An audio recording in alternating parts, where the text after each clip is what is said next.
বাইরে খুব বৃষ্টি হচ্ছে, এদিকে শনিবার পেঁয়াজ রসুন খাওয়া যাবে না। কি ভাবছেন, কি বানাবেন সন্ধ্যা স্ন্যাক্সের জন্য? তবে চলুন বানিয়ে ফেলি খুব তাড়াতাড়ি ক্রিস্পি পটেটো স্ন্যাক্স। প্রথমে নিয়ে নিন দুটি বড় সাইজের আলু এবং সেগুলোকে পিল করে নিন। পিল করা হয়ে গেলে সেই আলুগুলোকে একটা বোলের ভিতরে ভালো করে জল দিয়ে ধুয়ে নিন। ধোয়া হয়ে গেলে আলুগুলোকে সুন্দর করে জুলিয়ান ফর্মে কেটে নিন।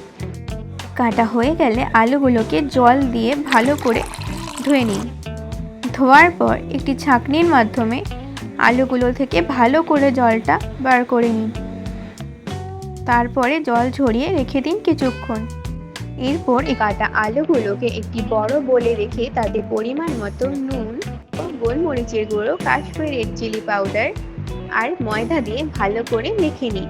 মাখা হয়ে গেলে এর ওপর সামান্য পরিমাণে সাদা তেল যোগ করুন। যখন দেখবেন ব্যাটারটা মোটামুটি ভালো একটা কনসিস্টেন্সিতে চলে এসেছে, তখন এরপর একটি ননস্টিক প্যান নিয়ে তাতে অল্প পরিমাণে সাদা তেল নিয়ে ভালো করে গরম করে নিন। এরপর ব্যাটারটাকে গোল গোল করে তেলের ওপর ছেড়ে দিন। প্রথমে পকোড়াগুলো উল্টানোর চেষ্টা করবেন না, কেননা নিচটা কাঁচা থাকবে। যখন দেখবেন যে পকোড়াটা এক সাইডে মোটামুটি কুক হয়ে গেছে, তখন পকোড়াটাকে উল্টে দিন। যখন দেখবেন পকোড়ার দুই দিক থেকে ভালো করে ভাজা হয়ে গেছে, তখন এগুলিকে তেল থেকে ছেঁকে নামিয়ে নিন এবং সার্ভ করে দিন গরম গরম চায়ের সঙ্গে এই সুস্বাদু মুচমুচে ক্রিসপি পটেটো স্ন্যাক্স। ভিডিওটি ভালো লাগলে অবশ্যই লাইক অ্যান্ড সাবস্ক্রাইব করে দেবেন, আর কেমন লাগলো কমেন্ট বক্সে জানাতে ভুলবেন না যেন।